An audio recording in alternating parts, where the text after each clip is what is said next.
As women, we're always getting pushed back in the box until eventually some part of you starts doing the pushing for them. Too much wound is not a confidence problem. The women I work with who carry this wound are not lacking in self-awareness or drive or capability. They're almost always the most capable people in the room, and that's the point. The woman who was told she was too much is now Miss Maine, working in the women's sports, and she is a poster child for female power. And this is what happens when you stop containing yourself. I want to give you the framework I use with women who, like Kirsty, carry this wound, because the too much wound carries a specific sequence, and I want you to have it. Step 1. Enough already! You've worked harder, stayed later, smiled through it, you've shrunk yourself, you've over-explained yourself, you've apologized for yourself, and still walked away feeling like you were the problem. You weren't. You've been playing by rules that were never designed for you, and you're exhausted. You're done. I'm Coach Mo Fall, and this is Enough Already, the podcast for women who are done performing and ready to heal, reclaim, and redefine what their life actually gets to look like when you step into your real power. No more shrinking, no more trying to be less or more, or whatever they need you to be. We're going to name exactly what happened, get free from it, and figure out what comes next. This is your space. This is your moment. Women, we are rising. Let's get into it. She had been in the same job since she graduated from college, moving up fast, full of ideas, and every time she tried something new, every time her instincts were right, they pushed her back in the box. She was 26 years old, and she already knew something was being contained. Today, I want to talk about what happens when a woman stops letting them contain her and what her life looks like on the other side. Perhaps you've been putting up with this longer than that. I'm Coach Mo, and I want to start today with a wound that I have seen in my coaching room more times than I can count, frankly, that I have had myself. And I want to be precise about it because it is different from the wounds we have talked about in the previous episodes. Different from the worthiness wound, different from the gremlin, different from the soul before strategy work, requires a different kind of healing. And this is a little bit intricate, so let's go into it.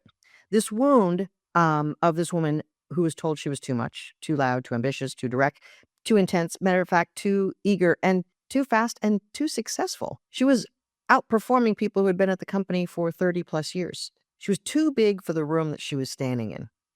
And maybe it was said explicitly. Someone looked at you and used these words, too much.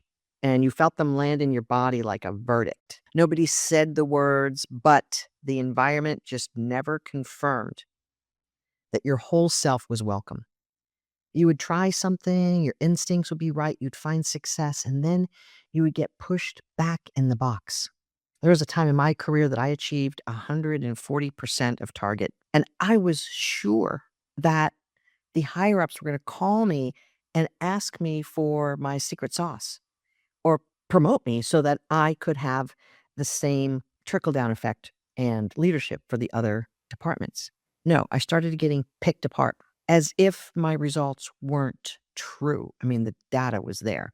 And I didn't do it by myself. I had colleagues and I had a big team across the country.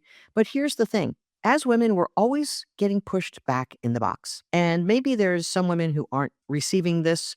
I would say most women in the corporate space are feeling this and getting pushed back again and again until eventually some part of you starts doing the pushing for them. I'll sort of pull back my success because the too much wound is not a confidence problem. The women I work with who carry this wound are not lacking in self-awareness or drive or capability. They're almost always the most capable people in the room. And that's the point. They were not pushed back because they were doing something wrong. They were pushed back because what they were doing was threatening to people who needed them to stay small. It was actually too much for the people who were calling it. It wasn't too much for the world. It was not too much for the career those women were building. It was too much, period.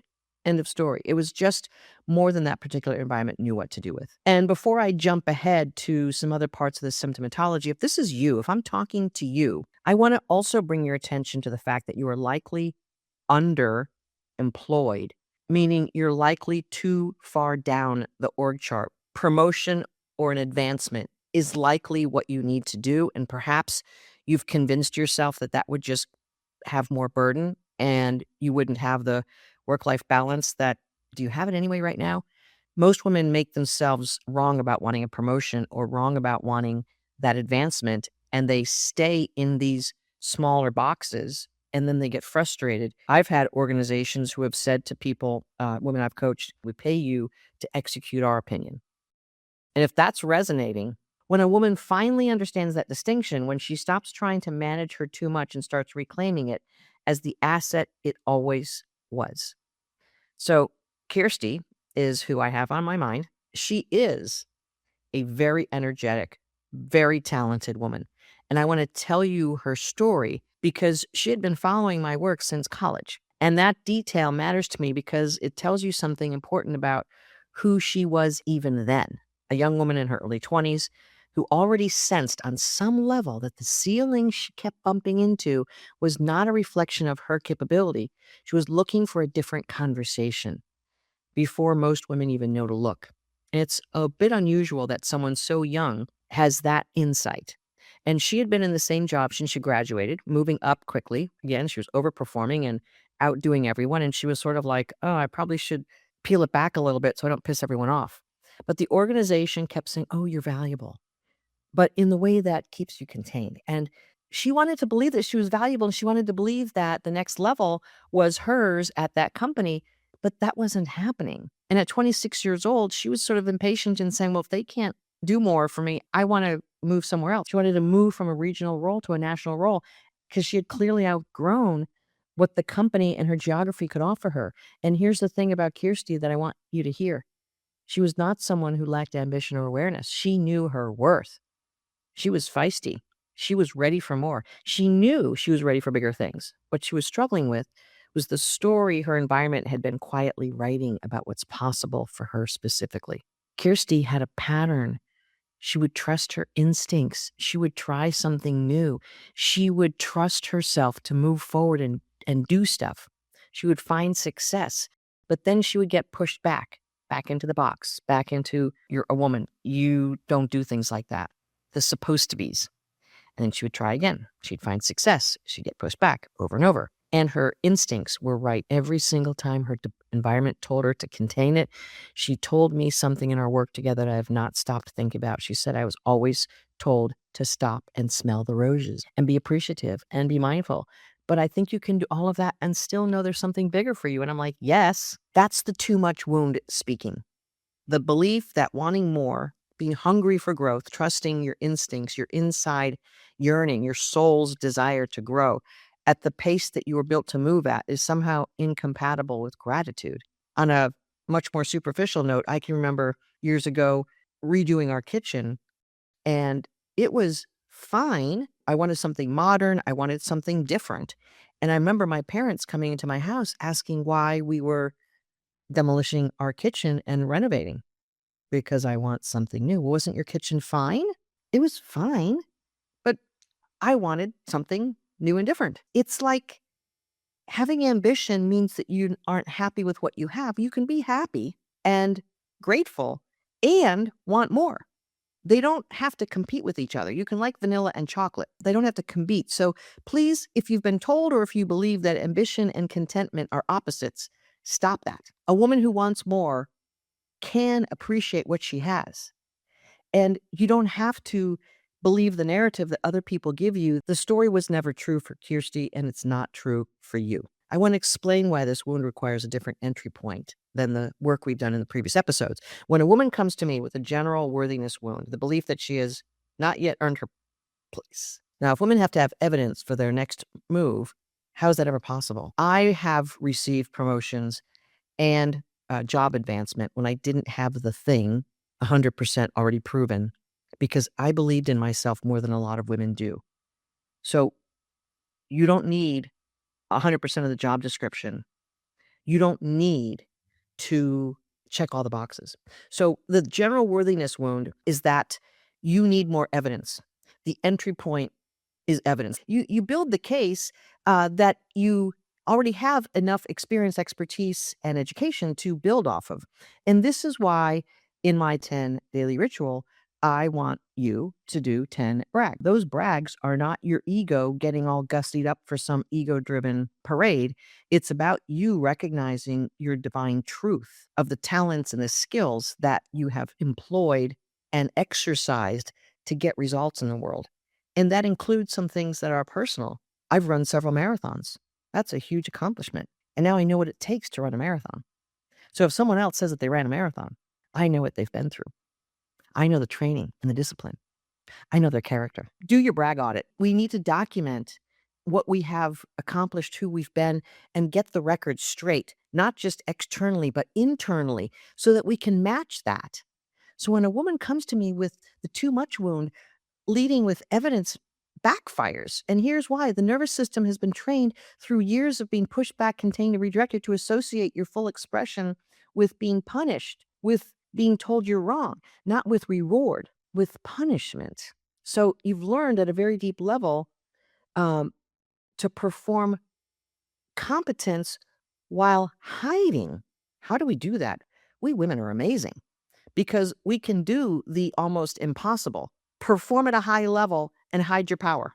Women do this all the time, all the time in corporate environments, to show enough of yourself to succeed, but not much so that you get flagged as being too much or who do you think you are? So you can build the evidence case all day long and still walk into the room apologizing for yourself. But that doesn't feel right, does it? But so many women do that. Evidence is not the block, it's your identity of who you are. That's why women play small and hide their power when they're outperforming, because you don't have an internal identity that that's who you are. And I coach on identity all the time. The question that unlocks this wound is not what you have accomplished, although you need that. It is, who were you before they told you that you were too much? I want you to sit with that question for a moment. Who were you before they told you that you were too much? Because most women who carry this wound can answer that question. You can remember her, the girl who had no hesitation, who moved at her own pace, who had ideas flowing out of her and did not stop to calculate whether they were welcome, who was loud and certain and looked up exactly as to how much space you needed to accomplish what it was that you were desiring to accomplish. And then somewhere in high school, in college, in a first job, in a relationship, in a performance review, someone told you to dial it back. And you did. Because that's what we do when the people around us need us smaller and we think they're right. And sometimes we think they're right because they're in an authority position. So we accommodate, we adjust, thinking that that's the thing we need to do for the success we need to have. But that doesn't work. We become a version of ourselves that does not make other people uncomfortable. Enough already, for God's sake. We call that professionalism. We call it maturity. We call it knowing how to read a room. Now, you can be professional, you can be mature, and you can read a room and still not play small. What this actually is self-abandonment. And it's been costing you ever since. I know you're confused by what you've been told to be by others. Here's what Kirsty did. We started working together. Something became clear almost immediately. She did not need help with her professional skills. Most of the women who come to me don't. Her LinkedIn was strong, but it could have been beefed up a little bit more to prove that she had more to offer. Her resume needed to be beefed up. Again, we subconsciously downplay the resume on LinkedIn when we're feeling this energy. So she'd been in sales her whole life and knew how to work a room. She needed permission, though, to be bigger. She needed to be grounded, and she had to have that soul self really being what was front and center versus this performance sales version. So to be the full version of herself in pursuit of something that actually matched her. And she also had a few considerations relative to her partner and some things that she wanted to do in her personal life. And that crack happened in a place nobody expected. Kirsty decided to run for Miss Maine. She decided to be in a beauty contest. And of course, as anyone who's been in a beauty contest will tell you, it's more than that. So I want to tell you what she said about that decision, because it was the most honest thing I've ever heard a client say around this wound. She said it felt like a side quest, like it had nothing to do with what she was supposed to be working on. But when she was making a list of what excited her as a child, what made her want to get up in the morning, what she had stopped pursuing because of the limits she had placed on herself, or perhaps the way people would think of her, it kept coming back to this. She loved the stage. A lot of salespeople do. She had been a competitive cheerleader and performer her whole life, and she had shied away from modeling opportunities to be on air in the spotlight when she thought other people were going to make assumptions about her. But she was smart, and maybe people would think that she was not really smart or not serious enough, that leaning into her presence meant being taken less seriously in other areas. If you're a woman, you know exactly what I'm talking about. And enough already. That is the too much wound in its most specific form. I'm not enough, but the parts of me that are most fully me will be used against me, so I hide them. I will be more acceptable of the version of myself that other people can tolerate. I will be just enough, but not fully myself. And what happened when Kirsty ran for Miss Maine, stopped playing small and stepped fully into the thing she had been containing, she was not just that she won, it was something was unlocked. She described it in this way, and I want to use her exact words because they were perfect. She said, "Your brain unlocks a whole new category of opportunities, and they might be in a direction you never expected." And she was right, because 6 months later, Kirsty was working for the WNBA. She had moved from Maine to Connecticut. She had proposed to her partner at an Adele concert.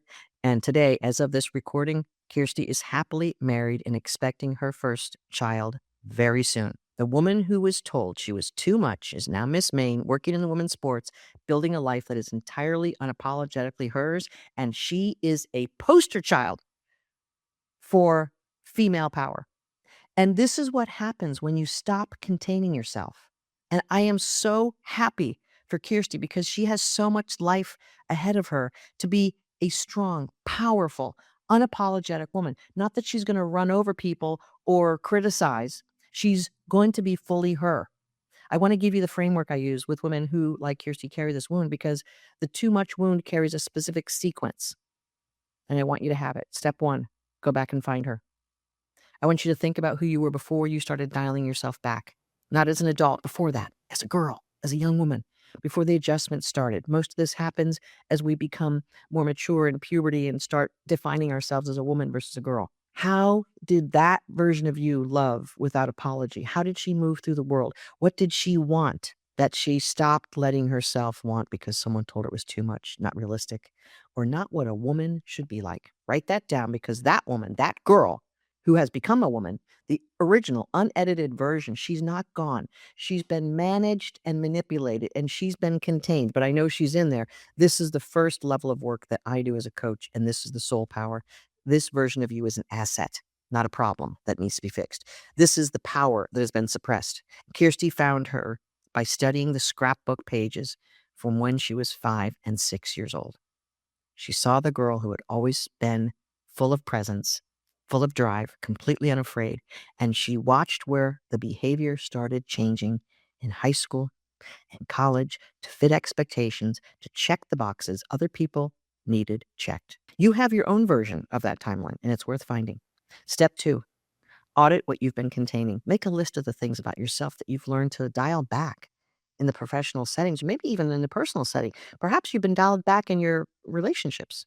How about the pace, the directness, the ideas that come too fast, the certainty in your own instincts, the visibility that you've been avoiding because of what people might think? Just like Kirsty, if she went to a beauty contest for Miss Maine, people would think she was superficial, not smart, and, fluffy and too feminine. Ask yourself which of these things, fully expressed, would actually make you better at your job, better at being you. I'm going to bet the answer is most of them, because what you've been containing is not unprofessionalism, it's power, and enough already. And you've been leaving it at the door every morning because someone once told you it was too much. Step 3, take one thing off that dial. I'm not asking you to walk into your office tomorrow and turn the volume to 10 on everything that you've been containing. As a matter of fact, if you are a 10 and you haven't learned how to dial it back, I want you to dial it back to about, like, let's go 5. And I want you to get comfortable at 5 and pick one thing, one quality, one expression of your full self that you've been managing, and give yourself permission to stop managing it for 1 week and watch what happens. When I came into my more full soul expression after my breast cancer journey, I realized that one thing that completely lights me up is empowering other people. The neighborhood kids I taught to ride bikes without training wheels. That is my fire. And that's why I'm so passionate as a coach. And Kirsty ran for Miss Maine because that was her one thing. It felt unrelated. It felt like a risk. It felt like exactly the thing that people were going to have opinions about, but she did it anywhere because it unlocked everything for her. Step 4, do the deeper work. I want to name this because I believe in being honest with you about what a podcast can and cannot do. The 3 steps above are real work, and they work. And the deepest layer of this, going back to the specific moments when you first decided to get smaller, sitting with that younger version of yourself who received that message and beginning to release the hold it has on you, that work goes deeper than a framework. That's the work we do in the meditation library with the forgiveness exercises, with the tapping and all of the ways to reset the nervous system and open the soul. The timeline work. And again, there are barriers, and to open them and to let them go. If you're ready to go there, and you know when you are, that access lives at mofall.com/SPM. It is some of the most transformative work I've seen women move through in 12 years, and you deserve access to it. I want to talk to someone very specific right now. I want to talk to the woman who spent years being just enough, but not fully yourself, who has learned to show up at 80% because 100% made people uncomfortable, who has dialed back her pace, her directness, her ideas, her presence, not because she lacked confidence, but because she learned that her full self came with a cost. And I need you to hear this. What they called too much was your power, not a liability, not a personality flaw, not something to be managed or softened or made more palatable, your power. And in this day and age, right now, women's power is being stunted more than the last 50 years. The exact thing that makes you exceptional, the thing that fully expressed in the right environment produces results that nobody else can produce. You've been apologizing for it, not because you're weak, because you are a human, because people around you are consistently telling you to dial it back. And as human beings, we accommodate to our environment because we want to belong. Eventually, you start doing it to yourself and you internalize this dial. You become your own container, your own prison. And you call it being strategic. It's not strategic. It's self-abandonment. And this has been costing you in your career and your energy in the version of your life that you're not living, far more than the discomfort of being fully yourself. Kirsty was 26 years old and had been following my work since college and still almost talked herself out of investing in the process. She was losing income. The timing was not right. The cost felt too big. And she did it anyway because on some level she knew that the investment in getting herself back was worth more than the comfort of staying contained. And she was right. What is your version of running for Miss Maine? What is the thing you've been counting yourself out of for no reason except that you learned to be afraid what people would think? What is your next step? Not the 10 steps from my now, I'll do this plan. Just one thing. You're not too much. You never were. You were just too much for the people who were not ready for you. And the life that is waiting for you and the full version of you, that uncontained, unmanaged, fully expressed version, is so much bigger than the one you've been living inside the box. You are not the problem. You never were. Enough already. Get yourself back. We'll see you on the next episode. If today's episode hit home, share it with a woman who needs to hear it. Because the best thing we can do is make sure no woman sits alone in an experience that has a name. You've been listening to Enough Already. I'm Coach Mo Fall. Please subscribe and like and comment so this can be sent to more women just like you who needs to hear there is a different way. Take good care.